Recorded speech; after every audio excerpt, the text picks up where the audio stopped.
साथियों नमस्कार, कैसे हैं आप सब लोग। मज़ामा केम छो कसा आहेस। आप सबको जय श्री राम, जय बालाजी की, जय खाटू श्याम जी की। साथियों, reverse evidence in rape case आज के टाइम का एक महत्वपूर्ण मुद्दा है। ये बेसिकली एक प्लानिंग है to protect yourself from false rape cases. साथियों, बेसिकली सेक्स करना गुनाह नहीं है, पर उसके लिए कुछ कानूनी पैरामीटर्स हैं जिसको समझने की आवश्यकता है ताकि हम इजीली जो है स्थितियों को एंजॉय कर सकें। अब उदाहरण के लिए आप माइनर हैं और आप एक गाड़ी चला रहे हैं तो बेसिकली एक ऑफेंस है, पर अगर आप एक मेजर हैं, वही गाड़ी आप ड्राइव कर रहे हैं या वही गाड़ी आप राइड कर रहे हैं तो it is not an offence. तो स्थिति परिस्थिति क्या है, उस पर क्या लॉ पॉइंट लागू होंगे, इसकी जानकारी होगी तो आप पोजीशंस को जो है समझ के उस पर वर्कआउट कर लोगे। अदरवाइज़ क्या होगा, आपका शोषण होगा, फिर आप घबराओगे और फिर राइट्स आपके एफर्ट होंगे। देखो, बेसिकली रेप जो है एक बहुत बड़ी समस्या है और जब भी कोई मैटर रिपोर्ट होता है एक लड़की के द्वारा कि उसका बलात्कार हुआ है तो पुलिस वहाँ पर लेती है प्रॉम्प्ट एक्शन। पुलिस जो है आपको बुलवा लेती है, फिर गिरफ्तारी भी आपकी हो जाती है और लंबे टाइम बाद जो है आपकी बेल होती है और ट्रायल आपको जो है फेस करना पड़ता है। ऐसे बहुत कम मुकदमे हैं जहाँ पर लड़कों को एंटिसिपेटरी मिली या प्रोसीडिंग जो है वो क्वैश हो गई, पर जिनको राहत मिली उनका अपना एक्सपीरियंस क्या था उसको भी जो है देखना ज़रूरी है और उसी से हमें बुनियाद मिलती है रिवर्स एविडेंस की इन रेप केसेस। साथियों, बेसिकली रेप और कंसेंचुअल सेक्स में अंतर है। रेप क्या है, किसी महिला के साथ सेक्सुअल इंटरकोर्स करना उसकी कंसेंट या विल के बगैर। ये सबसे इंपॉर्टेंट पर्सपेक्टिव हैं जो कॉमनली एम्प्लॉय होते हैं रेप केसेस के अंदर, जहाँ महिला कहती है कि भाई मेरी इच्छा नहीं थी या मुझे इन्होंने जो है नशा करवा के या मुझे कोई नशीला पदार्थ खिला के जो है मेरे साथ बलात्कार कर लिया। अब अक्यूज़ जो है वो कहता है कि भाई ये जो महिला है वो झूठ कह रही है, मैंने ऐसा कुछ भी नहीं करा है। तो क्या पुलिस आपकी बात मान लेगी, पुलिस छोड़ देगी आपको? उत्तर है नहीं, क्योंकि ये वो मैटर्स हैं जहाँ पर पुलिस जो है बगैर सिर पैर के भी जो है काम करने में इच्छुक रहती है। एक महिला आ गई, रिपोर्ट लिख दी, पुलिस जो है तुरंत एफआईआर कर देगी, तुरंत जो है सम्मन्स कर लेगी आपको। जबकि बेसिक गाइडलाइंस क्या है ऑनरेबल सुप्रीम कोर्ट की कि अगर एफआईआर में डिले है, आपको अलामत नहीं दिख रहे हैं अपेरेंटली किसी भी रेप के, तो वहाँ पर आप प्रॉपर जांच करो और सारी स्थितियों के बारे में इंक्वायरी करके फिर आगे प्रोसीड करो। पर होता क्या है, बिल्कुल उल्टा। महिला ने रिपोर्ट दी, उसको बैठाएंगे और चाय पिलाएंगे अलग से, फिर मैडम मैडम करते रहेंगे यही पुलिस वाले, और फिर आपको जो है धमकाएंगे और आपको बुलाएंगे। तो उस समय आप जाओगे, परेशान हो जाओगे। तो बेटर ये कि we should have a proper planning कि अगर ऐसी नौबत भी आ गई और जाना पड़ गया पुलिस के पास में तो डेफिनेटली हमारे राइट्स क्या होंगे और हम किस तरह से आगे बढ़ें ताकि हमारा शोषण नहीं हो और हम किसी भी रूप में एक्सप्लॉयटेशन का जो है शिकार ना हो। साथियों, रेप का मैंने बताया बेसिक आपको consent and will. Consent and will के लिए जरूरी नहीं कि एविडेंस डायरेक्ट हो, अगर एविडेंस सर्कमस्टेंशियल भी है तब भी काम चल जाएगा, evidence by the way of gesture भी तब भी काम चल जाएगा। क्लियर है बात ये? और ये मैं नहीं कहता हूँ, इसमें कई जजमेंट हैं ऑनरेबल सुप्रीम कोर्ट के, ऑनरेबल हाई कोर्ट के। साथियों, बेसिकली जो कॉमनली मेथड्स हैं रेप को रिपोर्ट करने के, वो केवल और केवल टिके होते हैं कंसेंट पे और विल के ऊपर, और इसके साथ साथ एक पैरा बढ़ा दिया रहता है कि नशा करा कर रेप कर दिया। साथियों, रिपोर्ट का क्या होगा क्या नहीं होगा, एफआईआर का क्या होगा क्या नहीं होगा, वो सब बात की बातें, बट आपको इनिशियल ट्रबल ना फेस करनी पड़े इसलिए कुछ सावधानियां जो है हमें रखनी होंगी, वो जो है आप नोट डाउन कर लीजिए। एक बात अश्योर कीजिएगा कि जब भी आपके संबंध किसी लड़की के साथ में है तो वो लड़की 18 ईयर से कम नहीं होनी चाहिए। अगर वो 18 ईयर से कम है तो संबंध चाहे कंसेंट से है चाहे विदाउट कंसेंट है, इससे कोई फर्क नहीं पड़ेगा। क्लियर होगी बात ये? ऐसा करने पर आप पर लग जाएगा पॉक्सो कानून और वहाँ पर बचने के चांसेस होते हैं बहुत कम। इसलिए बार बार मैं निवेदन कर रहा हूँ कि लड़की कम से कम 20 ईयर या उससे ऊपर की हो, इससे कम की होगी तो आपको वो और ट्रबल जो है कॉज कर सकती है। दूसरी बात, हमारा कानून ये कहता है कि अगर लड़की जो है 20 साल या उससे ऊपर है तो वो मैच्योर है, शी नोज द एक्ट जिसमें वो इंडल्ज है।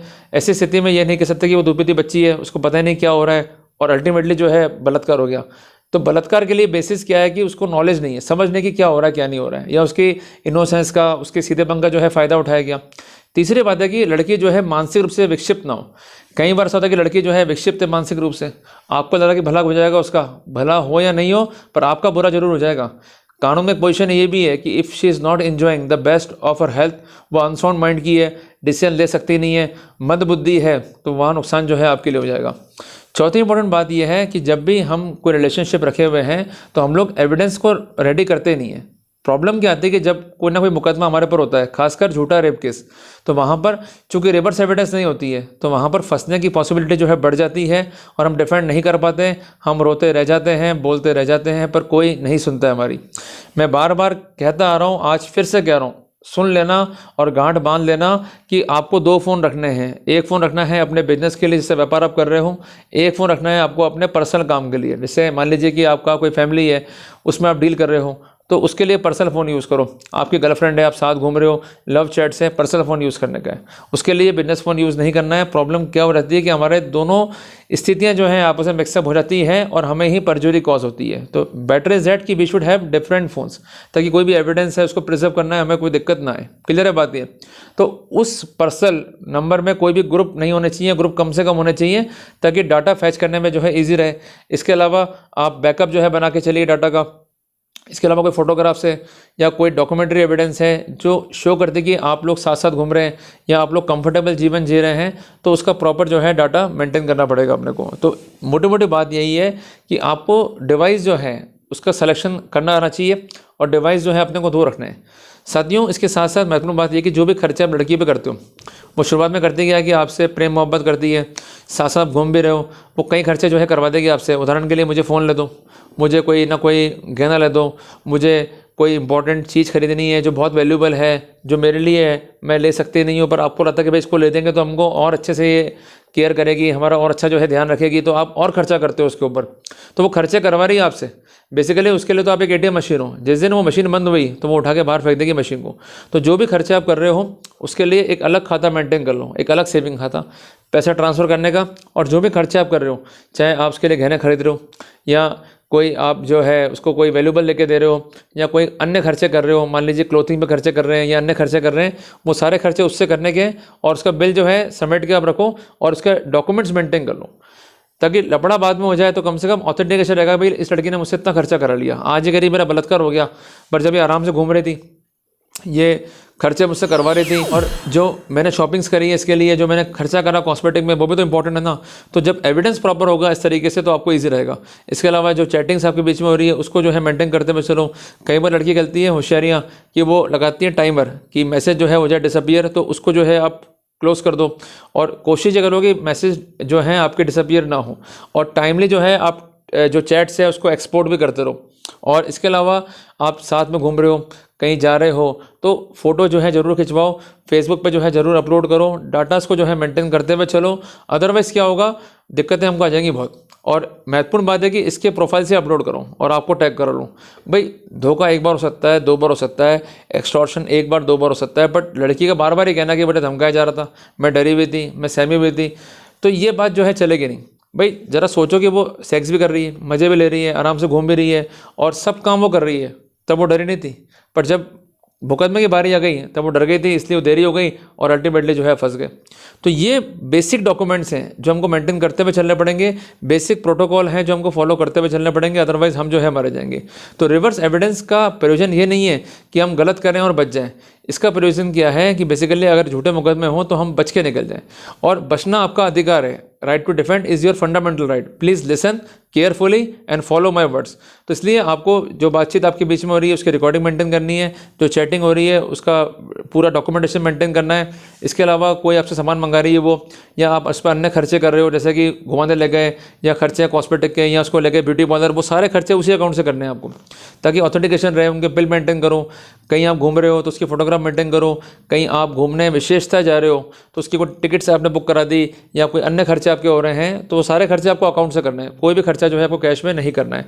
और आखिरी इंपॉर्टेंट बात है कि कोई भी पैसा लड़की से आपको अपने खाते में नहीं लेना है, नहीं तो क्या वो डेवलप कर लेगी स्टोरी कि साहब इसने जो है मेरा दुरुपयोग किया, मेरे पैसे ले लिए और अंतोकथवा जो है मुझे ब्लैकमेल किया इसने, तो वो काम ना हो जाए, इस बात का विशेषता ध्यान रखो। और कई बार लड़कियां जो है ये डिफेंस तक ले लेती हैं कि साहब हमसे झूठा वादा करा शादी का और हमारे साथ जो है सेक्स कर लिया और हमारी लाइफ ख़राब कर दी। देखो इसलिए हमेशा मैं कहता हूँ कि आप एक लिव इन एग्रीमेंट जरूर कर लो, उसमें साफ साफ लिखो कि इस रिलेशनशिप का बेसिकली पर्पस क्या है, सेक्स करना, और हम साथ में रहेंगे, सेक्स करेंगे, बट हम शादी नहीं करेंगे। ये जरूरी इसलिए होता है कि कल को लिखापटी नहीं हुई, आरोप लग गए तो वहाँ बचना मुश्किल हो जाएगा। तो ये भी रिवर्स एविडेंस का पार्ट है। इसके अलावा आप साथ साथ रह रहे हो, आपको अगर एप्रीहेंशन है उसके घर वालों से, तो एप्रीहेंशन है या नहीं है वो सब बात की बातें हैं, बट पॉइंट मेरा ये है कि आप डॉक्यूमेंट बना लो। मींस एक लिव इन एग्रीमेंट तो आपके पास में हो ही गया, इसके अलावा आप ये मैटर रिपोर्ट कर दो लोकल पुलिस को भी कि भाई हम साथ साथ रह रहे हैं, उसके जो घर वाले हमें मार सकते हैं, तो आप कार्रवाई जो है करें और हमें जो है प्रोटेक्शन देवें। तो वो जो एप्लीकेशन देंगे पुलिस को वो लड़की की राइटिंग में हो, लड़की के उस पर हस्ताक्षर हो, तो ये अपने लिए बन गया एक पॉजिटिव रिवर्स एविडेंस। कंसर्न थाने को इंटीमेट करो, सेम प्रोसेस। कंसर्न आईजी को इंटीमेट करो, सेम प्रोसेस। डॉक्यूमेंट कई चरणों में बनेगा और कई प्रकार से बनेगा, तो उसको हमारे को जो है फ़ायदा मिलना ही मिलना है। इसके अलावा आप रिपोर्ट कीजिए मैटर ऑनरेबल हाई कोर्ट को, अंडर एजुडिक्शन की हमें प्रोटेक्शन चाहिए, पुलिस को हम इन्फॉर्म कर चुके हैं। हर डॉक्यूमेंट जब बनेगा उस पर लड़की के साइन होंगे, उसका एफिडेविट आएगा, तो वो मुकर नहीं सकती है बाद में कि मेरे साथ जो है धोखा हो गया, या मेरे को जो है लोगों ने हैरान परेशान किया, या मेरे साथ धोखे से जो है बलात्कार कर दिया। तो लड़की अपनी स्टोरी तो ले आएगी, उसको मालूम है कि भाई मैं स्टोरी ले जाऊंगी, रो दूंगी तो मेरा काम हो जाएगा। पर जब एविडेंस जो है कॉन्ट्री आती हैं कि भाई कुछ भी नहीं हुआ है, जिसकी पुष्टि रिकॉर्डिंग्स होती है, व्हाट्सअप चैट्स होती है, जो खर्चे हुए उससे होती है, जो हमने लड़की को खर्चे दिए उससे होती है, इवन जहाँ जहाँ हम गए उसकी फोटोग्राफ्स हैं, तो वहाँ पर केस जो है कमज़ोर पड़ता है। और जो मुकदमे क्वैश हुए हैं या जिनको एंटिसिपेटरी मिली है ऑनरेबल हाई कोर्ट से, उन सबका बेसिस यही था। उसमें कुछ तो लड़कियाँ जो है वो 40 ईयर प्लस थी, कुछ 30 प्लस थी, कुछ मैरिड थी, कुछ अनमैरिड थी, बट सब 26 प्लस थी। तो कोर्ट ने कहा भाई आप कोई इमेच्योर लड़की नहीं हो, आप कोई ऐसी स्थिति में नहीं हो कि आप डिसीजन लेने की कैपेबिलिटी जो है नहीं रखते हो, आप डिसीजन ले सकते हो। आपके साथ जो भी हो रहा है उसका कॉन्सिक्वेंस क्या है, उसका रिपरकेशन क्या है, उसको आप समझ सकते हो, then it is not a rape. आप साथ साथ घूम रहे हो, लंबे टाइम तक घूम रहे हो, इवन आपका जो गेस्चर है, इवन जो आपका कंडक्ट है, इवन जो आपकी अपीयरेंस है, indicating that you are having a consensual party. तो जहाँ पर अपन लंबे टाइम तक घूम रहे हैं और लंबे टाइम तक जो है अपने बीच इंटरकोर्स है, उसका सारा एविडेंसेस है, then it is good for us. तो ये इंपॉर्टेंट प्रोटोकॉल है जिसको अपने को ध्यान में रखना है, ताकि जब भी दिक्कत आए तो कम से कम ये एविडेंसेस का अपन यूज़ करके अपना बचाव तो कर लें। अदरवाइज़ क्या होगा, आप जेल चले जाओगे, जमानतें अपनी होंगे ही, परेशान हो जाओगे 100 अलग। तो परेशानी ना हो मुकदमा हो जाने पर, उसे हम डिफेंड कर सकें, इसलिए मेहरबानी करके रिवर्स एविडेंसेस को आज ही बना के चलें और भविष्य में दिक्कत होने पर इन्हें यूज़ करें। साथियों, उम्मीद करता हूँ कि आपको ये टॉपिक अच्छा लगा होगा। अगर टॉपिक अच्छा लगा तो वीडियो को लाइक और शेयर जरूर कीजिएगा। जल्दी मिलते हैं अपन एक नए टॉपिक के साथ। टिल देन, जय हिंद, जय भारत।